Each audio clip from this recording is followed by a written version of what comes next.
Eu lembro quando eu tinha, assim, uns 8 anos de idade, minha mãe me chamou no quarto pra conversar comigo. E ela falou, minha filha, queria que você tivesse muita calma, mas a mamãe vai separar do papai, porque não dá mais certo, porque a gente tá brigando muito. Só que, na época, eu não queria aceitar isso de jeito nenhum. Eu lembro que eu implorei pra minha mãe, eu chorei muito pedindo pra ela não separar do meu pai. Só que depois disso eu comecei a perceber que todas as discussões e brigas que eles tinham, eles falavam assim, a gente só tá junto por causa dela, é só por causa da nossa filha, sabe? Então aquilo começou a me incomodar. Até que teve um dia que teve uma festa de família da minha mãe, e a gente foi, e foi muito divertido, a gente brincou muito, eu e minha mãe. E a gente chegou cantando, feliz, e quando a gente chegou em casa, o meu pai tava deitado no sofá, muito bêbado. E meu pai, ele bebia muito, ele bebe até hoje, mas ele era fora do limite. E quando a gente chegou cantando e feliz, ele já mandou minha mãe calar a boca, já mandou eu calar a boca, já veio com grosseria pro rumo da gente. E foi a primeira vez que eu vi o meu pai, assim, batendo na minha mãe. Ele pegou ela pelos cabelos, arrastou ela pelo chão, dava tapa na cara dela, era porrada pra tudo quanto é canto, eu saí correndo, chorando. Era horrível. E minha mãe, ela assim, ela não conseguia sair disso, até porque a casa era deles, não era dela. Aí, eu lembro que depois desse dia que a minha mãe apanhou muito, ela falou que a gente ia morar na casa da minha avó. Aí ela pegou eu e a gente foi morar na casa da minha avó. E lá a gente ficou. Só que na casa da minha avó era difícil também. Minha avó não era pobre, não tinha condição. E eu e minha mãe tinham que dividir um sofá-cama na sala da minha avó. E assim foi durante uns 10 meses. E aí minha mãe procurando advogado pra saber dos direitos dela, porque ela nunca foi casada com meu pai. A vida inteira ela foi amigada. E o cara tinha falado pra ela que se ela ficar 1 ano fora de casa, ela já perdia todos os direitos da casa e de tudo, né? Então minha mãe falou, minha filha, vamos voltar pra casa e vamos dar um jeito. E foi assim. Aí quando a gente voltou pra casa, depois de mais de 10 meses, meu pai, ele tava namorando com outra mulher. E essa mulher não era nem da nossa cidade, ela era do interior. Passou um tempinho, uns meses também, minha mãe arrumou outro namorado. E os dois, eles viviam na mesma casa, eles discutiam, mas meu pai não batia na minha mãe mais. Aí teve um dia que a minha mãe saiu pra jantar com o namorado dela e falou que ia dormir na casa do namorado dela e pediu pra minha prima ficar comigo. Minha prima morava assim, quase de frente à nossa casa. E eu fiquei na casa da minha prima. Beleza, minha mãe foi jantar e eu tava lá me divertindo. Aí eu escuto as porradas no portão da minha prima. Meu pai bêbado, minha prima entrou, meu pai já veio pra cima de mim, já me catou pelos cabelos, perguntando cadê minha mãe.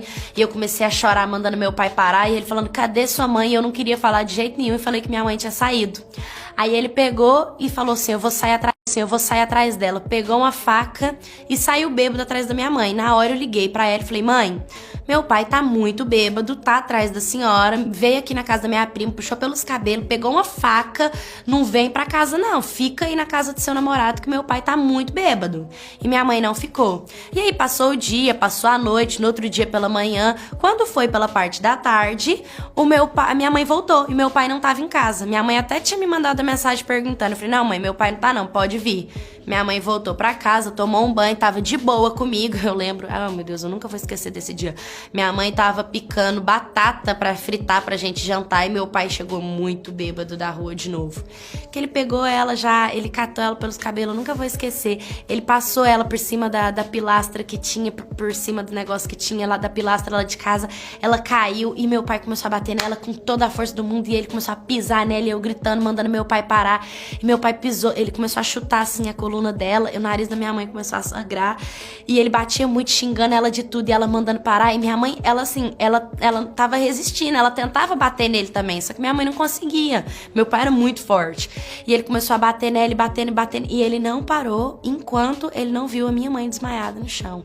Minha mãe tava deitada, toda ensanguentada no chão, e eu comecei a gritar, comecei a falar pra ele, sai daqui, seu monstro, sai de perto. Foi a primeira vez que meu pai me viu tão alterada na vida dele, porque nessa época eu só tinha 13 anos, era uma menina, né, só que eu já entendia muito bem o que tava acontecendo, e eu comecei a chamar ele de assassino, eu pensei que minha mãe tava morta, eu comecei a gritar de desespero, eu tava louca, tava sufocada com a situação. E aí eu comecei a ligar para pro 190, que era pra polícia, não foi nem pra ambulância, pra polícia me ajudar. E a polícia foi lá em casa, meu pai correu, meu pai sumiu, a ambulância chegou lá em casa, pegou minha mãe. Cena de doido, eu pensei que minha mãe tava morta, sabe? Eu não tava nem em estado de saber se minha mãe tava viva ou não. Foi a coisa mais traumática que aconteceu em toda a minha vida. Minha mãe foi pro hospital, sabe? Nossa, toda machucada e os médicos me fazendo um monte de pergunta. E na hora eu tava com muito ódio e eu comecei a falar que era culpa do monstro, do homem que eu chamava de pai, que era tudo culpa dele, que ele tinha que ser preso pra prender ele. E aí as polícias começaram atrás do meu pai, começou atrás dele, ninguém achava nada. E a minha mãe quebrou uma coluna, ela machucou a perna.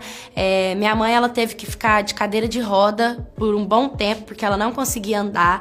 E assim, fazer comida, lavar roupa, limpar a casa, tudo isso era eu. E além de eu ter que cuidar de tudo isso dentro de casa, eu tinha que dar banho na minha mãe, eu tinha que trocar a roupa dela, a roupa de cama, tinha que dar comida na boca dela, porque ela não conseguia fazer. Foi a coisa mais estranha da minha vida. E meu pai, ele tinha desaparecido nessa época. Eu tive que largar os meus estudos, eu parei de estudar por causa disso. Foi a primeira vez que eu reprovei na escola. Eu nunca tinha reprovado na minha vida. E todos os dias eu alimentava aquela coisa dentro de mim de que eu precisava de me vingar do meu pai pelo que tinha acontecido. Só que o tempo foi passando, a minha mãe foi curando, e por mais que a minha mãe tinha apanhado muito e foi parar numa cadeira de rodas, ela conversava muito comigo pra não deixar o ódio e o rancor tomar conta do meu ser, que eu era uma menina boa, que eu era uma menina de luz e tinha um coração bom. O mal da história era o meu pai. Quem tinha que pagar era ele. Eu só tava colhendo o fruto que meu pai plantou. Tipo assim, eu que paguei pelas consequências das atitudes dele. Ele ia lá, enchia a cara de cachaça, bateu na minha mãe, deixou minha mãe no estado que tava, e eu que tive que largar toda a minha vida pra cuidar disso. Então foi um aprendizado muito grande. Meu pai me pediu perdão. Eu até perdoei ele, sabe? Apesar de eu... Toda vez que eu olhava bem nos olhos do meu pai, eu lembrava da cena da minha mãe no chão e dele batendo nela. E aquilo ali me dava uma coisa muito grande. Mas eu falei pra ele, faz o seguinte, eu te perdoo, mas nunca mais volta aqui, nunca mais me procura. Não lembra que eu existo, nem que minha mãe existe, por favor. Eu tenho notícias ainda dele, porque o boteco que ele enche a cara e bebe de graça é perto da minha casa. Então, se eu quero saber onde tá meu pai, tá lá, jogado no boteco. Mas graças a Deus, ele nunca mais triscou nem em mim, nem na minha mãe. Porque também ele sabe que ele teve que ficar distante e tudo isso. E uma coisa eu aprendi, é que eu nunca na minha vida eu quero um pai igual o que eu tive.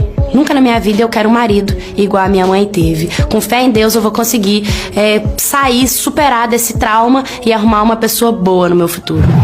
Oi gente, tudo bem? Quem tá falando com vocês é a Paula Baldi. Me segue nas minhas redes sociais. E eu escolhi essa história pelo fato da menina ser uma guerreira, dela ser uma criança e saber lidar com toda a situação, ter que cuidar de tudo que ela cuidou e passar por esse trauma de um pai agredir uma mãe é a coisa mais dolorosa que deve acontecer na vida de um filho, e muito bacana ela ter pedido essa ajuda. Então, se você sabe que a sua mãe ou que tem alguém perto da sua casa, uma irmã, uma namorada ou você sofre de qualquer tipo de agressão, gente, seja física, seja emocional, psicológica, qualquer uma, denuncie.